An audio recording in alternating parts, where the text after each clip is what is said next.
What's happening, Webheads? Happy new comic book day. Hopefully everyone's having a wonderful morning. I just got done shopping over at Target here. Had to get some prescriptions, but it's a beautiful day, as you get to see.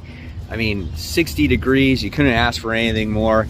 Headed to the shop. What do I get this week? It's going to be a lot. It's a fat stack this week, guys. Welcome to Spider Slayer's Comic Book Haul, episode 625, the video series where each and every week I share with you guys what I pick up at my LCS, which is Comic Central, located in the city of Sanford. So if you guys are ever in the Central Florida area, stop by, tell them my Spider Slayer sent you. They'll provide you with great customer service. They'll provide you with a mysterious black bag. That's what we're going to be going through, obviously, today. But first, I want to give a huge shout out to my friend Bob, who wound up buying that amazing Spider-Man 9/11 issue last week, and he sold it back to me after he read it.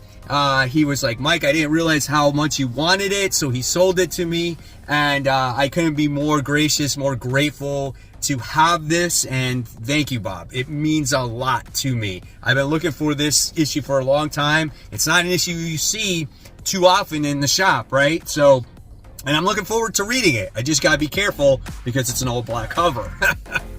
So there's that. All right, so let's dive into it, guys. Like I said in the intro, it's a hefty one this week. So let's get down and dirty, right?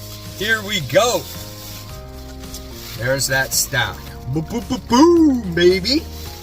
All right, so here we go, getting started with our very first books. We're gonna go to some more, I guess, a couple back issues. I got two of them. So first things first, I wound up getting The Amazing Spider-Man issue 363. Do I have this book? Yeah, absolutely. I think I have like 2 other copies of it. But whenever it's there, why not pick it up? You can never have too much of, you know, these Amazing Spider-Man copies with the early Carnage involved. I think it's what, the freaking 3rd appearance of Carnage. So yeah, high grade copy, not bad. Totally excited to have it. Then I wound up getting this one. I definitely already have this one as well, but this could be an even better copy. You never know. And this is The Amazing Spider-Man 375 foil. Can't beat that. I mean, this is what it was like in the 90s, and it's back, baby. So yeah, just a great cover in general. So same thing, like I'll never pass up Amazing Spider-Man comic books. I love to have as many copies as possible. Now let's get back to the actual big stack of comics here. And the first thing we're going to be showing off is The Amazing Spider-Man issue 43. Yeah, it's the beginning of the end of the gang war, finally. And it looks like these two are like facing off. I don't know if it's in Central Park, these groups. You got the Beetle, you got Madam Mask, and there looks like there's this all-out gang war. Go figure, right? So we finally get some action here. I don't know what to expect. It is what it is at this point when it comes to the artwork. We'll see where it goes. All right, and then we wind up getting a couple of the variants for Amazing Spider-Man. We got this one. I mean, it's awesome. It's a great cover. I love this one, done by Mark Bagley, right? So cool. Yeah, that's probably one of my favorite variant covers in a while. It's very simplistic. Trey stays kind of true to the character, so nice stuff.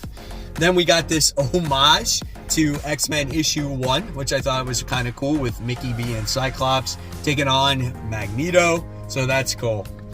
All right, and then let's just keep going with some Spider-Man related stuff. We got Deadly Hands of Kung Fu. This is issue 3. I got Shang-Chi in the book. It's an okay tie-in. It's nothing spectacular. It's him defending his turf, trying to be, you know, trying to honor his father's legacy. It's stuff like that. It's just, it's okay. It's a tolerable tie-in. It's nothing that's gonna, you know, reinvent the comic wheel, right? All right, and then we have quite a few issue 1s this week. This one is from Boom. This is from Ed Brisson. This is called The Displaced. I think this is a horror type of book where people all of a sudden mysteriously go missing. It's a whole city, and where did these people go? Who knows? And somehow they got to find their way back. I'm definitely looking forward to this comic, man. This sounds like it would be a pretty interesting read. So we got that one. And then we wound up getting Dutch, issue 1. This is like straight 90s all over it, right? It seems like it's a 90s action hero coming out of retirement or something, and he's got to fight somebody. He's like a mix between like the Punisher and Cable. That's just the way it looks to me. Some of the characters in here, like this character, look at that. That's like Jean Grey, man. Totally, right? So I was like, all right, let's see what Dutch has to offer for readers here. So yeah, we'll see what Dutch is about. And then we got Fall of the House of X, or Fall of the House of 10, whatever we're calling it. We got Polaris back. We'll see what happens in this issue now. It's just, I don't even know what's going on. There's so much happening with the Fall of X. I can't keep the title straight anymore, and I couldn't even tell you what's happening. All I know is that Polaris is making her return in here, so that's about it. Another book that I did fall off besides Rogue Sun, it's The Hunger in the Dusk. I'm not as far back on this one as I am on Rogue Sun. This is a very good book. I would recommend this any day of the week, guys. G. Willow Wilson introducing these characters that were in a war, and then they wind up teaming up with each other to face a common threat. You get to see the culture and how everything works. It's a good book, man. Some interesting characters in here, beautiful artwork. I definitely suggest picking up The Hunger in the Dusk. All right, so now going back to Marvel, we have Night Thrasher. This is issue 1. Again, I'm a huge 90s guy. I read the New Warriors back in the day, and Night Thrasher was like the leader of the New Warriors. And I want to see what his own book has to offer for me, right? He kind of might remind you a little bit of like maybe a Nightwing character or a Batwing character or something like that. I don't know. We'll see. I'm looking forward to it. Hopefully it's good. I'm crossing my fingers here. And then we have another new number 1. We have Scarlet Witch, Quicksilver issue 1. If I don't like the series, I like this cover. It's a gorgeous cover here. And looks like we're going to get these two, obviously, teaming up with each other, doing some type of adventure. Here's the interior artwork. So if artwork makes a difference to you, whether you pick up a book or not, there you go. And this kind of looks like it's playing off of the Scarlet Witch series, that went on a little while ago. That might not be good for me. So we'll see what happens with this, guys. All right, so now it's time for the Webhead Shoutouts. Our first shout out of the day goes to Jason, who says, mail call Monday, boys. Here we get to see everything that he picked up. We got some Avengers, we got some Thor, we got a little bit of Spider-Man, we got some Lobo. Jason, thank you so much for sharing. Next we have Caesar, who says, Batman Damned 1 through 3, A and B covers signed by Lee Bermeno. 2 CBS signed also by Bermeno. Someone is a huge fan. Those Batman Damned books early on were pretty awesome. A lot of hype back then. God, I wish the Black Label just really hung around and stood strong. But still great books. Thank you so much, Caesar, for sharing. I had to share this because when I was scrolling through here looking for shoutouts, I saw Andrew's cover here, and this freaked me out. It was like a jump scare. I was like, whoa, what the hell is this? So this is some kind of, which I don't know if this is a Spider-Gwen or a White Widow type of variant. Whatever the case may be, like I said, Andrew, it freaked me out while I was scrolling. So pretty cool, thank you. Then we have Kevin, who's saying, I got volume 14 of Berserk. He can't wait to read it. I am on volume 2, and I'm halfway through it, and I only own 1 through 3, so I got a lot of catching up to do. But thank you for sharing, Kevin. And then I have Lamont here, who cracked me up in this post. He says, I was watching Mike's comic book haul video, and when I saw that MegaCon David Nakayama X-Men foil cover, I kept thinking to myself, where have I seen that one before? And he looked inside his X-Men box and he totally remembered he got 2 of them off of Whatnot, and they are actually signed. So congratulations on having 2 signed copies. of the X-Men foil. And if you guys want to get shouted out on future hauls, just head on over to Facebook, search my group called Comic Book Corner 2.0 Webheads Unite. Just answer a few questions, guys. Follow the rules of the group and you will have access to this awesome community. Everyone has good taste here, sharing their comics that they picked up for the comic book week, discussing just comic book questions, their favorite YouTubers, and all kinds of things like that, guys. And the most important thing is you never know when you can get shouted out on future comic book hauls. Continuing on, we have Spider-Gwen Smash. This is issue 3, as we have Spider-Gwen going against a Hulk. Who is that Hulk? Well, if you read the series, you would know by now. I think the artwork is pretty good. This has been an entertaining read. Probably the best Spider-Gwen book that I have read in quite a while. Dazzler's in this book, so it's fun. And I can't wait to see what happens in this issue. More Spider-Man. We got Superior Spider-Man issue 4. Love this series, man. I think it's great. I love the way Dan Slott writes Otto Octavius. He had Spider-Man and Otto Octavius team up with each other. He had Dr. Octopus in his ear screaming the die is cast, and now Superior kind of stabbed him in the back and he wants to take over Peter's mind again. Check out the artwork in here, man. What's going on? There's all these characters in here. I'm looking forward to it. It looks like they're doing battle in the ring. Maybe it's a fight to take over Peter's mind once again. I'm definitely looking forward to that. Look at this battle. Yes, man. Great stuff. Love that book. All right, and then we're going to go on to another Marvel book here.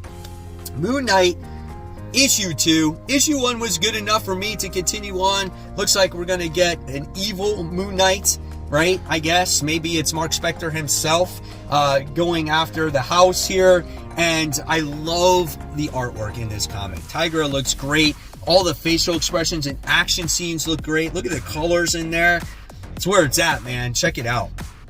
All right, and then we're going to go on to more Marvel. Just when you think that Marvel comics are done, we have Wolverine issue 43, the Sabretooth War, part 3.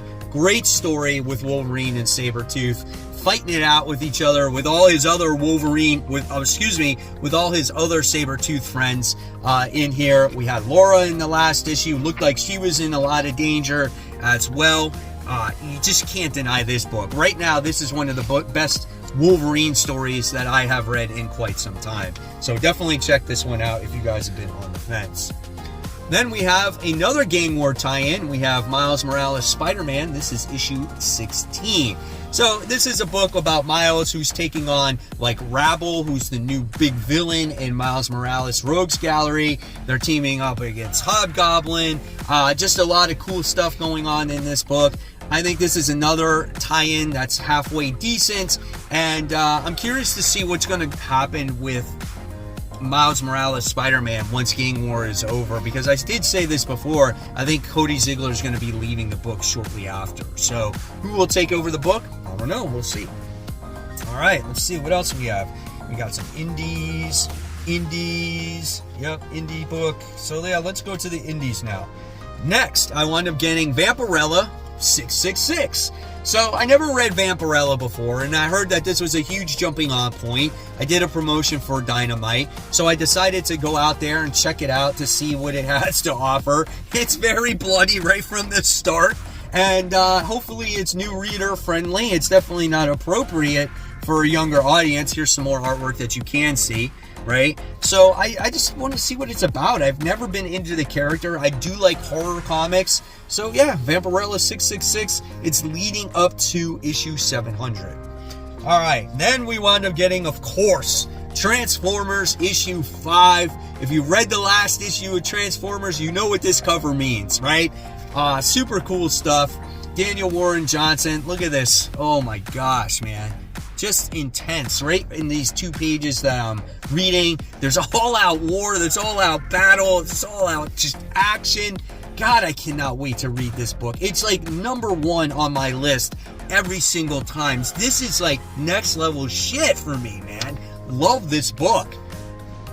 was that Perceptor, or that's the camera guy, right? You guys remember the camera guy? It was like the three of them that formed into a camera. God, every time they just introduce another cool little Transformer. Then I wound up getting this variant cover.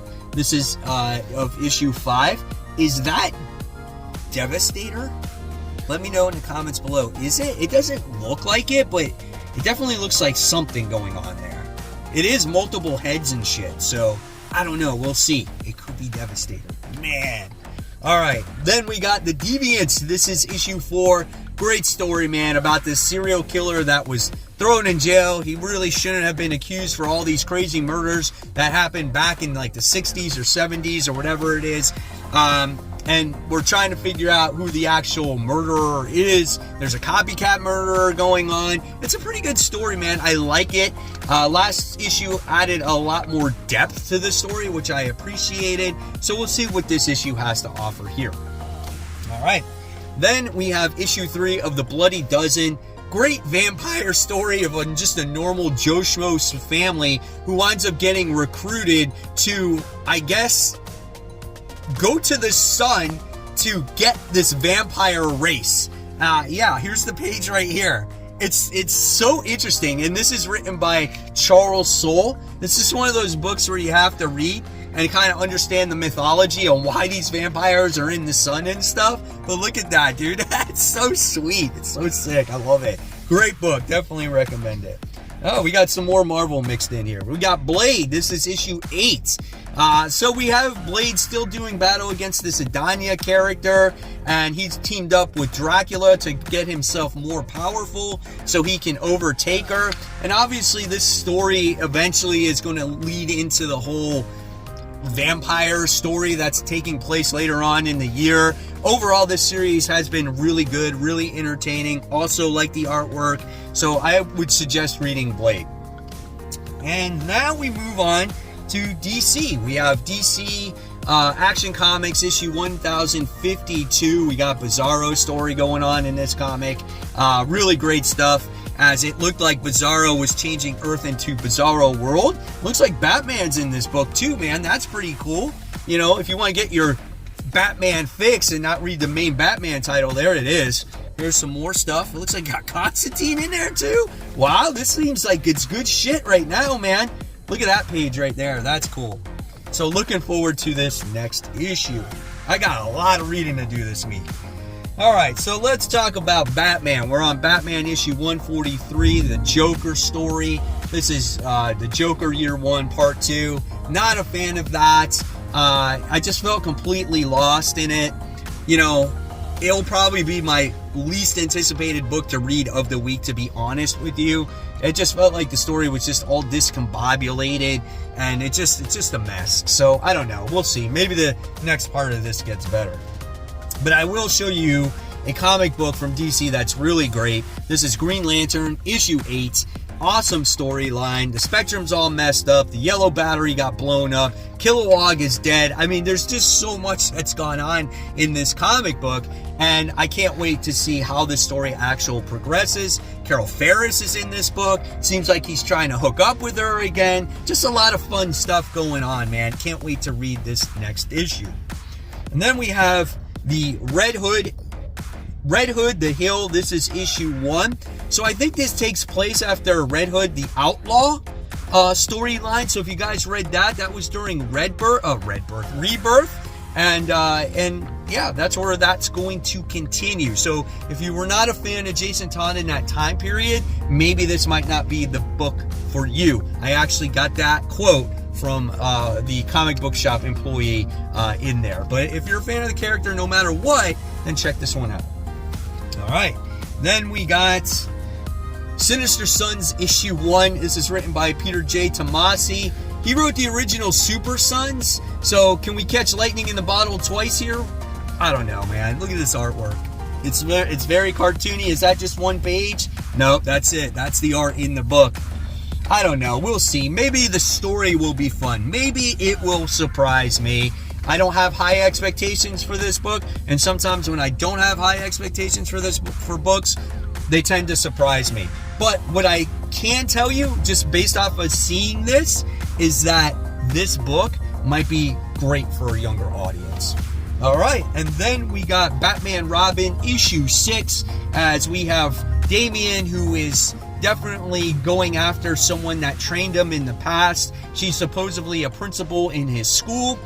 This is definitely a very much an anime-inspired comic, the way it's drawn in these past couple issues. Calendar Man's in here as well, and it looks like he's attached to like his teammate in soccer is like Calendar Man's dad or something. So I don't know, man. It looks kind of cool. We'll see how it continues to progress going forward. And that's it. There's the haul. Hopefully you enjoyed it. It's freaking huge, right? So guys, I want to know in the comments below what you picked up this week, whether it's down below or in the Facebook group. And of course, guys, if you love my content, here is my top 10 most anticipated comics for next week. And as always, guys, support the local comic shops. Keep buying, keep collecting, but always remember, read them comics so we can talk about them. Guys, I'll see you real soon. Have a great, happy new comic book day.